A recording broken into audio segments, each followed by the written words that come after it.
नमस्कार मित्रांनो, स्वागत आहे तुम्हा सर्वांचं परत एकदा स्टडी विथ गुरु या आपल्या शैक्षणिक यूट्यूब चॅनलवर। तर जिल्हा परिषदेचे खूप सारे विद्यार्थी कमेंट करत होते की चालू घडामोडीवर प्रश्नसंच घेऊन या।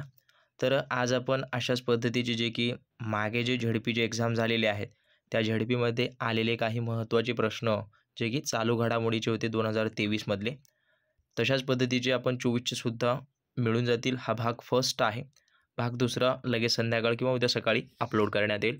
त्यामुळे व्हिडिओ शेवटपर्यंत पहा आणि ज्यांनी ग्रामसेवकची प्रश्नपत्रिका सोडवली नसेल सोडून घ्या, बाय करून घ्या, तुमचा अभ्यास तपासून पहा। त्या ठिकाणी संपूर्ण अभ्यासक्रमावर आधारित आपण प्रश्नपत्रिका बनवलेली आहे। तर पहा पहिला प्रश्न, महाराष्ट्रातील कोणत्या जिल्ह्यात मुख्यमंत्री एकनाथ शिंदे यांनी PM मित्रा पार्कचं उद्घाटन केलं? तर अमरावतीमध्ये या जिल्ह्यामध्ये या PM मित्रा पार्कचं उद्घाटन करण्यात आलेलं आहे। त्यानंतर अशोक चक्र विजेती पहिली भारतीय महिला कोण आहे?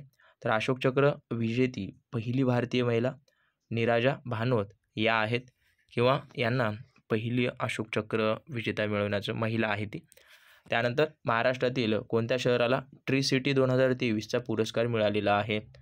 तर 2023चा ट्री सिटी आपल्या महाराष्ट्रामध्ये मुंबई या शहराला मिळालेला आहे, जो की भारतामधला कॉमन पुरस्कार आहे।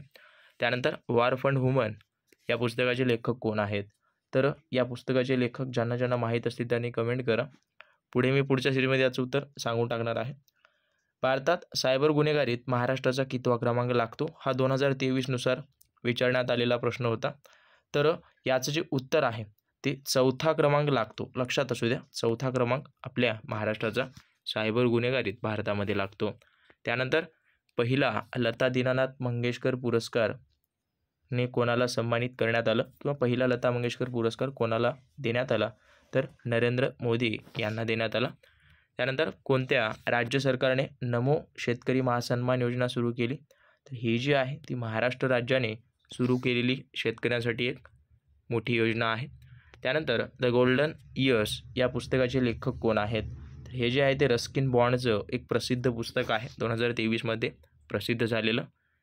त्यानंतर समलिंगी विवाहाला मान्यता देणारा पहिला बाल्टिक देश कोणता? तर नेदरलँड हा जो देश आहे तो समलिंगी विवाहाला मान्यता देणारा पहिला बाल्टिक देश आहे मित्रांनो।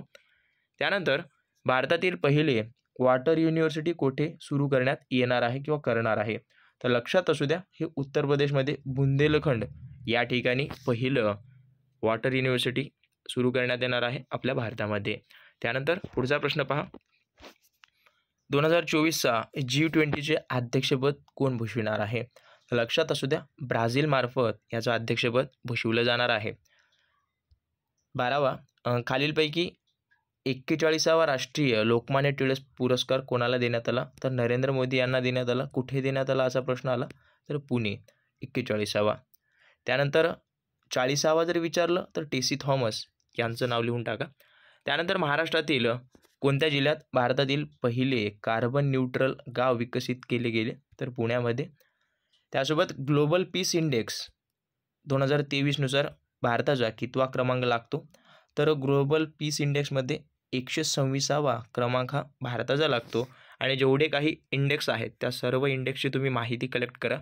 मागचे 4 ते 5 महिन्यापूर्वीचे इंडेक्स, 6 महिन्याचं करंट अफेअर तुम्ही करून चला। त्यानंतर मराठी कवी नामदेव धोंडो महानेर खालीलपैकी यांचा कोणता कविता संग्रह प्रसिद्ध झाला आहे? हे जे आहे ते जगाला प्रेम अर्पावे, गंगा वाहू दे निर्मळ आणि दिवे लागण्याचा वेळ, हे सर्व कविता संग्रह जे आहेत ते यांचे आहेत। लक्षात असू द्या, जगाला प्रेम अर्पावे हा कविता संग्रह यांचा आहे, आणि जे प्रार्थना सुद्धा आहे जे की साने गुरुजी यांनी लिहिलेली आहे, ही सुद्धा नोट डाऊन करून घ्या, कन्फ्युजनमध्ये राहायला नको। तर लक्षात असू द्या, व्हिडिओ जास्तीत जास्त शेअर करा, आणि ज्यांना टेस्ट हवी आहे त्यांनी खाली नंबर दिलेला आहे त्या ठिकाणी जाऊन फीस पेड करून टेस्ट मिळवा आणि सोडून पहा तुमचा स्कोअर किती येतो ते। तर भेटूया तशाच नवीन व्हिडिओसोबत। काही डाऊट वगैरे असतील अवश्य कमेंट करा, सर्व तुमचे डाऊट सॉल्व्ह केले जातील।